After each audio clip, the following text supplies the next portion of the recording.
எனது அன்பு மகர ராசிக்கார நேயர்களுக்கு எனது இனிய வணக்கம். நம்ம இன்னைக்கு இந்த வீடியோ பதிவுக்குள்ள முழுமையா போறதுக்கு முன்னாடி முருகரை மனதார வணங்கிட்டு வீடியோ பதிவுக்குள்ள போகலாங்க. ஓம் முருகா போற்றி, ஓம் முருகா போற்றி, ஓம் முருகா போற்றி. எனைக்காக்கும் முருகனே போற்றி. நல்லதே நடக்கும், நல்லது மட்டும்தான் நடக்கும். அமைதியா இருப்பீங்க, ஆனா அச்சீவ்மெண்ட்ல டாப்ல இருப்பீங்க.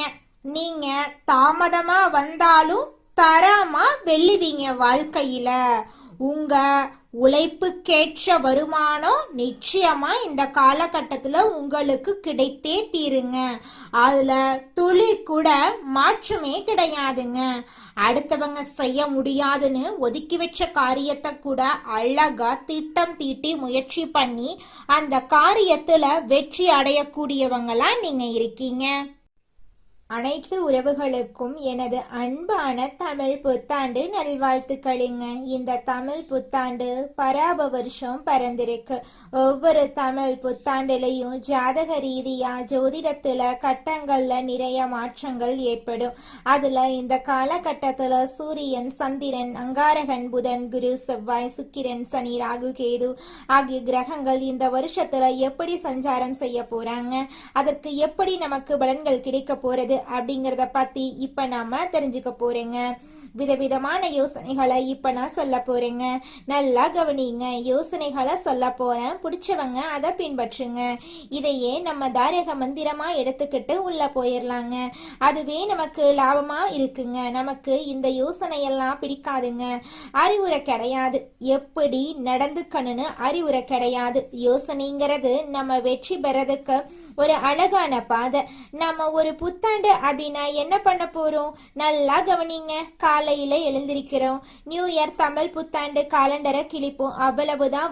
வருஷம் இது நடக்கும். வேற இதை தாண்டி வேற எதுவும் நடக்க போறது இல்லை. இந்த காலண்டர்ல ஒரு பேப்பர் மாறும். புத்தாண்டு பறந்துருச்சு, எல்லாம் சந்தோஷம். அப்படி திரும்பி பாருங்க, நம்ம வீட்டுல நேத்து ராத்திரி யாரெல்லாம் கோபமா இருந்தாங்களோ அவங்கெல்லாம் அதே கோபத்தோட தான் இருப்பாங்க. நம்ம சொந்தக்கார யாரெல்லாம் நம்ம மேல வன்மமா இருந்தானோ அவனும் அதே மாதிரி தான் இருப்பான். நமக்கு இருக்கிற நண்பர்கள் எல்லாம் நமக்கு பழைய கடனை கொடுக்காம நம்மளை ஏமாத்திக்கிட்டு இருந்தானா அப்படியே தான் இருப்பான். ஏற்கனவே 4 பேரு புதுசா பழசா ஏமாத்தி இருப்பான். இப்ப புதுசா ஏமாத்துறதுக்கு ஒருத்தர் ட்ரை பண்ணிக்கிட்டே இருப்பான். ஸோ இப்ப புத்தாண்டு பிறந்திருக்கு. ஏதாவது மாறணும்னு நினைச்சா நான் மட்டும்தான் மாறணும். நான் நாளையில இருந்து நல்லவனா இருக்கணும்னு நானா நினைக்கிறேன். இல்ல நாளையில இருந்து நல்ல கணக்க போடணும்னு நினைக்கிறேன். நாளையில இருந்து நான் இப்படியெல்லாம் திட்டமிட்டு வெற்றி பெறணும் அப்படின்னு நினைக்கிறேன். நான் நினைக்கிறதுனால மட்டும் என்ன நடக்க போகுது? கொஞ்சம் யோசிச்சு பாருங்க. இந்த சமூகத்துல முதல்ல ஒவ்வொரு குடும்பத்திலையும் அங்க உங்களுக்கு ஒரு 4 பேராவது ஒரு குடும்பத்துல இருப்போம். குறைஞ்சது 3 பேராவது இருப்போம். 3 பேர் இருக்கிறதுனாலதான் புருஷன் பொண்டாட்டி ஒரு புள்ள, இதுதான் குடும்பம். புருஷன் பொண்டாட்டி 2 பேராவது ஒரு குடும்பம். இதுக்கு அடுத்தது மாமனார் மாமியார் இப்படி இருப்பாங்க. எல்லாரும் மாறுவாங்களா? எல்லாருக்கும் முதல்ல இன்னைக்கு புத்தாண்டு தெரியணும். இன்னைக்கு புத்தாண்டு. இன்னையில இருந்து நான் சில சபதங்கள் எடுத்துக்கிறேன். யார் மனசையும் நோகடிக்காம வாழணும்னு நினைக்கிறேன். அதுக்குன்னு எல்லாத்தையும் ஏத்துக்கணும்னு அவசியம் கிடையாது. பிடிக்கலனா ஒதுங்கி இருப்போம். அதுக்கு நம்ம வார்த்தைகளால யாரையும் சுட வேண்டிய அவசியம் கிடையாது. இத நான் மட்டும் மாறி என்ன பலன்? எதிர உள்ளவனும் மாறணும். நாம் எதிர உள்ளவன் செய்யற தப்ப செஞ்சுக்கிட்டே இருப்பான். ஆனா நான் மட்டும் அவனை மன்னிச்சு கொண்டே இருக்க வேண்டும். அப்படின்னா ஒரு நாளும் நமக்கு அந்த புத்தாண்டு புதுசா தெரிய போறது இல்லை. அப்ப புத்தாண்டு அப்படிங்கிறது நம்ம குடும்பத்துல இருக்கக்கூடிய ஒவ்வொருத்தவங்களும் நம்ம கிட்ட இருக்கிற குறைகளை குறைஞ்சபட்சம் நீக்கிறதுக்கு முயற்சி பண்ணணும். குறைஞ்சபட்சம் நீக்கிறதுக்கு சில நிறைகளை நாம அதிகபட்சம் எடுத்துக்கொள்றதுக்கு முயற்சி பண்ணணும். அதுக்கு முதல்ல என்ன பண்ணணும்? இந்த பராப வருஷத்திலிருந்து நாம செய்ய வேண்டிய முதல் ஒரு சபதம், எல்லாரையும் பாராட்ட ஆரம்பிப்போம். எல்லாரையும் பாராட்ட ஆரம்பிச்சுட்டா அவன் ஏதாவது ஒரு சின்ன நல்லது செய்வான்.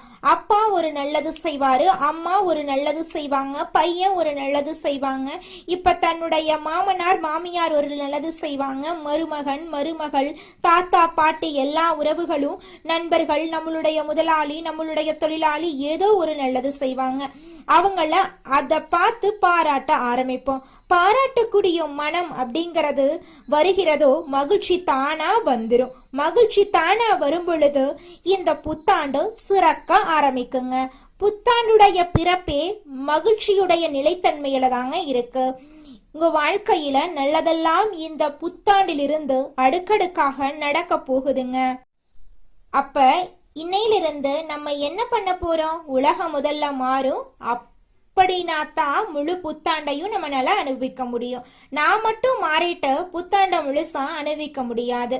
ஆனா நம்ம ஒரு ராசியில பிறந்திருக்கோம். இந்த ராசியில இந்த கிரகங்கள் எல்லாம் இப்படி இருக்கும்போது நாம சில விஷயங்களை ஃபாலோ பண்ணிட்டோம்னா ஓரளவுக்கு மற்றவங்களோட நாம மிங்கிள் ஆக முடியும். அப்ப மிங்கிள் ஆகிறதுனால இந்த வருஷத்தை கடக்க முடியும், வரக்கூடிய பிரச்சனைகளை கடக்க முடியும். அப்ப பிரச்சனைகளை எப்படி கடக்கிறது அப்படிங்கிறத விட பிரச்சனைகளை தடுத்து அதை கடப்போம் அப்படிங்கிற உயர்ந்த எண்ணத்தோட இப்ப நாம வாழ்க்கையில நடக்கக்கூடிய ஒவ்வொரு பிரச்சனைகளுக்கும் தீர்வுகளை கண்டுபிடிச்சு முயற்சி பண்ணா நிச்சயமா நம்மனால வாழ்க்கையில கூடிய விரைவில் வெற்றி அடைய முடியுங்க. ஒவ்வொரு மனிதனுக்கும் முக்கியமா தேவைப்படுறது மனதைரியம். மகரத்துக்கு தேவையானது அதே மனம், அவ்வளவுதான். தைரியமான மனசு மட்டும் மகரத்துக்கு இருந்துட்டா போதும். எப்பேற்பட்ட விஷயம், ஹார்டான விஷயத்த கூட ஸ்மார்ட்டா முடிக்கக்கூடிய திறமை மகரத்துக்கு என்னைக்குமே இருக்கு. மகர ராசியோட பெரிய சொத்து சிரிப்பு. சிந்திக்க தெரிந்த மனித குலத்துக்கு சொந்தமான கையிருப்பு அது சிரிப்பு. கரெக்டு தானே? சிந்திக்க தெரிந்த மனித குலத்துக்கு சொந்தமான கையிருப்பு கையில வேற என்னங்க இருக்க போகுது? காசு பணம் இருக்குமா? தங்குமா? தங்காது. பதவி தங்குமா? ஒரு பதவி எனக்கு கிடைச்சிருக்கு, அதை பிடிச்சு வச்சுக்க முடியுமா? போயிடும். ராஜா கொஞ்ச நாள் தான் திரும்பி நம்ம திறமைய வளர்த்துக்கிட்டு அந்த பதவிய திருப்பி நம்ம புடுங்கி வச்சுக்கணும். திறமைய வளர்த்துக்கணும். அப்ப பதவிய திருப்பி வச்சுக்க முடியும். ஆனா இந்த சிந்திக்க தெரிந்த மனித குலத்துக்கு சொந்தமான கையிருப்பு சிரிப்பு இது மட்டும் எங்கேயுமே போகாது. நம்மளை விட்டு இப்படினா வரும் சிரிப்பு தான். சிரிப்பு வந்ததுன்னா மனசு ரொம்ப மகிழ்ச்சி ஆயிடும். மனசு மகிழ்ச்சியானா புத்தி ரொம்ப தெளிவாயிடும். புத்தி தெளிவானா எதிரியெல்லாம் தோத்து போயிடுவான். எதிரியெல்லாம் தோத்து போயிட்டானா நம்ம ஜெயிச்சுக்கிட்டே இருப்போம். ஆனா நிறைய பேரு பாருங்களேன், சிரிக்கவே மாட்டேங்கிறாங்க. நிறைய பேரு பேசவே மாட்டேங்கிறாங்க. இந்த உலகத்துல பாத்தீங்கன்னா இன்னைக்கு உறவுகள் எல்லாம் ரொம்ப வெறுத்து போறது என்ன தெரியுமா? என்னோட யாரும் பேச மாட்டேங்கிறாங்க அம்மா. அவங்களுக்கு பிடிச்சவங்களை தேடி போயிட்டே இருக்கிறாங்க. அதனால நிறைய பேரு பிடிக்காதவங்களுக்காக பேசுறதே கிடையாது. பிடிக்காதவங்களாக ஆயிட்டே இருக்காங்க நிறைய பேரு. இதானுங்க உலகம். ஒரு வீடு இருக்கு, வீட்டுல ஒரு 4 பேரு இருக்காங்க அப்படின்னா 4 பேரு 5 பேரும் அந்த 5 பேருக்குள்ள முதல்ல ஒரு கூட்டணி இருக்குல்ல. எதுவா இருந்தாலும் 5 பேருக்குள்ள பகிர்ந்துக்கிறதுக்கு முதல்ல முயற்சி பண்ணணும்ல. ஏன் செய்ய மாட்டேங்கிறாங்க?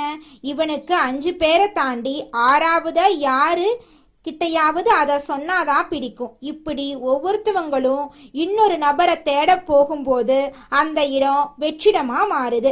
அந்த குடும்ப நிலை குலைந்து போகுது. முதல்ல மகர ராசி ரொம்ப தெளிவா தெரிஞ்சுக்கோங்க. உங்க குடும்பத்துடைய வலிமையை இந்த வருஷத்துல நீங்க வலுப்படுத்த போறீங்க. ஒரு நல்ல புருஷனுக்கு பெரிய ஃப்ரெண்ட் யார் தெரியுமா? நல்ல பொண்டாட்டி மட்டும்தான். நல்ல தோழி மனைவி மட்டும்தான். நல்ல உறவு மனைவி மட்டும்தான். நல்ல பொண்டாட்டிக்கு ஒரு நல்ல உறவு யார் தெரியுமா? அவனுடைய கணவன் மட்டும்தான். நல்ல தோழன் அவன் கணவன் மட்டும்தான். அப்ப என்ன பண்ணக்கூடாது? இந்த தோழன் அதாவது புருஷன் பொண்டாட்டி எங்கேயுமே விட்டு கொடுக்க கூடாது. பொண்டாட்டிய புருஷன் எங்கேயுமே விட்டு கொடுக்க கூடாது. அதாவது 2 பேருமே விட்டு கொடுத்து வாழ்ந்தீங்கன்னா உங்க வாழ்க்கை அருமையா இருக்குங்க. இந்த மகர ராசிக்காரங்க கொஞ்சம் நிதித்தன்மை நிலைத்தன்மை இப்படியெல்லாம் இருக்கணும்னு நிறைய பேருக்கு முன்னுதாரணமா நடக்கக்கூடியவங்க. அதுவே பல பேருக்கு பிடிக்காது. பிடிக்காதுங்கிறத விட பிடிக்காது. ஆனா பிடிக்காத உலகத்துல பிடிச்ச மாதிரி வாழணுங்கிறது எவ்வளோ பெரிய கஷ்டம் தெரியுமா? சுகமான சுமைகள், இதுதான் வாழ்க்கை. ரொம்ப யதார்த்தம் நான் பேசுறது. சுகமான சுமைகள். உடல் நலத்தை ரொம்ப நல்லா பாத்துக்கங்க. உங்களுக்கு என்ன பிடிக்குதோ அதை செய்யுங்க. பேசுறத விட பேசாம இருக்கிறது ரொம்ப நல்லதுங்க. இந்த வீட்டை பொறுத்த வரைக்கும், வீடா இருக்கட்டும் வாழ்க்கையா இருக்கட்டும், பேசுறத விட பேசாம இருக்கிறது ரொம்ப நல்லது. இந்த வருஷத்துல நிறைய மனசு முதிர்ச்சி அடையும், பயிற்சி அடையும். மனம் உங்களை அழகான பாதைக்கு இட்டு செல்லும். இன்னும் சொல்ல போனா மகானான உங்களை மாற்றும். பல பேருக்கு நீங்க ஒரு சிம்ம சொப்பனமா உங்களுக்கு உங்க வாழ்க்கையில எதெல்லாம் நடக்க கூடாதுன்னு நினைச்சீங்களோ அதையெல்லாம் பார்த்தாச்சு. இனிமேல நம்ம வாழ்க்கையில எப்படி நாம இருக்க போகிறோங்கிறத விட வாழ்க்கை எப்படியே கடக்க போறோங்கிறத நம்ம கவனிக்கணுங்க. நிச்சயமா உங்க வாழ்க்கையில நல்லதுதாங்க நடக்கும். கெட்டதென்ற பேச்சுக்கெல்லாம் துளி கூட இடம் கிடையாதுங்க. அடுத்ததாக நம்மளோட மகரம் ராசியில் இருக்கக்கூடிய ஒவ்வொரு நட்சத்திரக்காரர்களுக்கும் இந்த மாதம் எப்படி அமைஞ்சிருக்கு அப்படின்னு பார்த்து தெரிஞ்சுக்கலாங்க. நம்மளோட மகரம் ராசியில் இருக்கக்கூடிய முதலாவது நட்சத்திரம் உத்திராடம். உங்களுக்கு இந்த மாதம் எப்படி அமைஞ்சிருக்கு அப்படின்னு பார்க்கலாங்க. இந்த நட்சத்திரத்துல பிறந்தவங்க தைரியமானவர்களாகவும் நேர்மையானவர்களாகவும் இருப்பாங்க. இவங்க வேலை, தொழில், வியாபாரம் போன்றவற்றில நல்ல முன்னேற்றத்துக்காக ஒவ்வொரு நாளும் உழைச்சுக்கிட்டே இருப்பாங்க. இவங்களை பொறுத்த வரைக்கும் தான் மட்டும் நல்லா இருக்கணும் அப்படிங்கிற சுயநலம் கிடையாதுங்க. தன்னை சுத்தி இருக்கக்கூடிய எல்லோருமே நல்லா இருக்கணும் அப்படிங்கிற பொதுநல குணத்தோட இவங்க வாழ்ந்துகிட்டு இருக்காங்க. படிச்சு முடிச்சுட்டு வேலை தேடிட்டு இருக்கிறவங்களுக்கு இந்த காலகட்டத்துல நிச்சயமா வேலை வாய்ப்புகள் கிடைக்க போகுது. குழந்தை பாக்கியம் இல்லாதவர்களுக்கு குழந்தை பாக்கியம் கிடைக்க போகுதுங்க. பூர்வீக சொத்து ரீதியாக இருந்த அனைத்து பிரச்சனைகளுக்கும் தீர்வு கிடைக்க போகுது. உங்களுக்கு வர வேண்டிய பூர்வீக சொத்து உங்க கையில சேரப்போகுதுங்க. உங்க வாழ்க்கையே சொர்க்க வாழ்க்கையாக மாறப்போகுதுங்க. அடுத்ததாக நம்மளோட மகரம் ராசியில் இருக்கக்கூடிய நட்சத்திரம் திருவோணம். உங்களுக்கு இந்த மாதம் எப்படி அமைஞ்சிருக்குதுன்னு பார்க்கலாங்க. இந்த நட்சத்திரத்துல பிறந்தவங்க அன்பானவர்களாகவும் திறமையானவர்களாகவும் இருப்பாங்க. கலைத்துறை, இசைத்துறை, கல்வி, தொழில் போன்ற துறைகள்ல சிறந்து விளங்குவாங்க. திருமணம் ஆகாதவங்களுக்கு இந்த காலகட்டத்துல நிச்சயமா திருமண தடை நீங்கி உங்களுக்கேற்ற சரியான வாழ்க்கை துணையோடு திருமணம் நடக்க போகுது. குடும்பத்துல சுபகாரியங்கள் அடுக்கடுக்கா நடக்க போகுது. இது நாள் வரைக்கும் நீங்க ஒவ்வொரு நாளும் பணங்காசு 4-5 பேர்கிட்ட கடன் வாங்கி வாழ்ந்திருப்பீங்க. ஆனா இனி வரக்கூடிய காலங்கள்ல நீங்க 4-5 பேருக்கு கடன் கொடுக்கக்கூடிய அளவுக்கு செல்வாக்குல உயர்ந்த வாழ்க்கைய வாழ போறீங்க. உங்களோட குடும்பத்துல சுபகாரியங்கள் அடுக்கடுக்கா நடக்க போகுதுங்க. உங்களை வேண்டான்னு உதறி தள்ளிட்டு போன சொந்த பந்தங்கள் எல்லோருமே உங்களை தேடி வர போறாங்க. உங்க வாழ்க்கையே சொர்க்க வாழ்க்கையாக மாற போகுதுங்க. அடுத்ததாக நம்மளுடைய மகரம் ராசியில் இருக்கக்கூடிய நட்சத்திரம் அவிட்டம். உங்களுக்கு இந்த மாதம் எப்படி இருக்குன்னு பார்க்கலாங்க. இந்த நட்சத்திரத்துல பிறந்தவங்க நீதியானவர்களாகவும் கற்பனை திறன் மிக்கவர்களாகவும் இருப்பாங்க. இவங்க எடுக்கும் முயற்சிகள் சாதகமா முடியும். மருத்துவம், கட்டுமானம், ரியல் எஸ்டேட் போன்ற துறைகள்ல இவங்க சிறந்து விளங்குவாங்க. திருமணம் ஆகாதவர்களுக்கு திருமண தடை நீங்கி உங்களுக்கேற்ற சரியான வாழ்க்கை துணையோடு திருமணம் நடக்க போகுது. குழந்தை பாக்கியம் இல்லாதவர்களுக்கு குழந்தை பாக்கியம் கிடைக்க போகுது. பூர்வீக சொத்து ரீதியாக இருந்த அனைத்து பிரச்சனைகளுக்கும் தீர்வு கிடைக்க போகுது. உங்களுடைய மனக்குழப்பங்கள் காணல் நீரா கரைஞ்சு போக போகுது. உங்களுடைய உடல்நிலை ஆரோக்கியமா இருக்க போகுதுங்க. உங்க குடும்பத்துல சந்தோஷம் நிலைச்சிருக்க போகுது. படிச்சு முடிச்சுட்டு வேலை தேடிட்டு இருக்க இளைஞர்களுக்கு படிப்புக்கும் தகுதிக்கும் ஏற்றார் போல நல்ல வேலையெல்லாம் கிடைக்க போகுது. உங்க வாழ்க்கையே அருமையா இருக்க போகுதுங்க. இது நாள் வரைக்கும் உங்களை வேண்டான்னு உதறி தள்ளிட்டு போன சொந்த பந்தங்கள் எல்லோருமே இனி வரக்கூடிய காலங்கள்ல உங்களை தேடி வரப்போறாங்க. உங்க வாழ்க்கையில நல்லதெல்லாம் அடுக்கடுக்கா நடக்க போகுதுங்க. நாம நல்லா இருக்கணும் அப்படின்னா நமக்கு பிடிச்ச விஷயங்களை நாம சிந்திக்க ஆரம்பிப்போம். பிடிச்ச விஷயங்களை மட்டும் செய்யலாம். நமக்கு பிடிச்ச மாதிரி வாழ ஆரம்பிப்போம். மற்றவங்களை ரொம்ப மைண்ட்ல எடுத்துக்கிட்டு நம்மளோட சந்தோஷத்தை தொலைச்சிட வேண்டாம். இந்த உலகம் ஒரு சூது கவக்கூடிய உலகமா இருக்கு. இந்த குடும்பங்கள் சூது கவக்கூடிய குடும்பங்களா இருக்கு. குடும்ப உறுப்பினர்களும் அப்படித்தான் நடந்துக்கிறாங்க. நிறைய பேர் வீட்டுல பொய் சொல்றாங்க, உண்மையா இருக்கிற மாட்டேங்கிறாங்க. ஒட்டு மொத்த ஒரு உலகத்தையும் நம்மளோட ஒரு ஆளால திருத்தெல்லாம் முடியாதுங்க. எல்லோரும் திருந்தறதுக்கு முயற்சி பண்ணாதான் எல்லாரையும் திருத்த முடியும். அதனால இந்த வருஷ பிறப்புல இருந்து ஒண்ணு செய்யலாங்க. எல்லோரிடமும் எல்லார்கிட்டையும் எதிர்பார்க்காம நம்ம நடந்துக்கிறத பார்த்து அவங்க நடந்துக்கிற அளவுக்கு நாம சில மாற்றங்களை உண்டு பண்ணுவோம். நம்ம நல்லதா நடந்துக்க ஆரம்பிப்போம். இந்த உலகமும் நல்ல விதமா நடந்துக்க ஆரம்பிக்கும். ஸோ நம்ம விதை எதை போடுறோமோ அதை கண்டிப்பா பயிர் அறுவடை செய்வோம். இந்த வருஷம் ரொம்ப சிறப்பா இருக்கும். எல்லாரும் உடல் நலத்தோட சந்தோஷமான வாழ்க்கைய வாழ போறீங்க. களையாத கல்வி, குறையாத வயது, கவடு வராத நட்பு, கன்றாத வளமை, குன்றாத இளமை, கழுவினி இல்லாத உடல், சடியாத மனம், அன்பகலாத கணவன் மனைவி உறவு, நண்பர்கள். ஏன்னா நான் கொஞ்சம் மாத்தித்தான் இந்த இடத்துல சொல்றேன். எல்லாமே இதுல வரணும்னா அன்பகலாத, தவறாத சந்தானம், தாழாத கீர்த்தி, மாறாத வார்த்தை, தடைகள் வராத கொடை, நம்ம கொடுக்கறத கூட இன்னொருத்தன் தடுத்து நிறுத்திடக்கூடாது. தடைகள் வராத கொடை, தொலையாத நிதி, இதயம் கோணாத கோல், ஒரு துன்பமில்லாத நல்வாழ்வு கிடைக்க பராசக்தி அபிராமி அன்னையை வணங்கி நம்மளுடைய புத்தாண்டை தொடங்கலாங்க. நிச்சயமாக நம்மளுக்கு இந்த புத்தாண்டுல நல்லது தாங்க நடக்கும். இந்த புத்தாண்டு சிறப்பாக இருக்கும். மன நம்பிக்கையும் மன தைரியமும் முதல்ல நம்ம விதைக்கலாம். எதுவும் நம்மளால் முடியும். நன்மையும் தீமையும் நம்மளாதான் வருது. நம்ம செயலாலதான் வருது, சொல்லாலதான் வருது. நல்லதே செய்வோம், நல்லதை செய்வோம், நல்லதே நடக்கும். உங்க வாழ்க்கையில சந்தோஷம் நிலைச்சிருக்க நீங்க செய்யக்கூடிய பரிகாரம் என்ன பார்த்தீங்கன்னா, உங்க வீட்டுக்கு பக்கத்துல இருக்கக்கூடிய விநாயகர் ஆலயத்துக்கு போயிட்டு விநாயகர் கிட்ட உங்க வாழ்க்கையில இருக்கக்கூடிய நிறை குறைகளை சொல்லிக்கிட்டு வாங்க.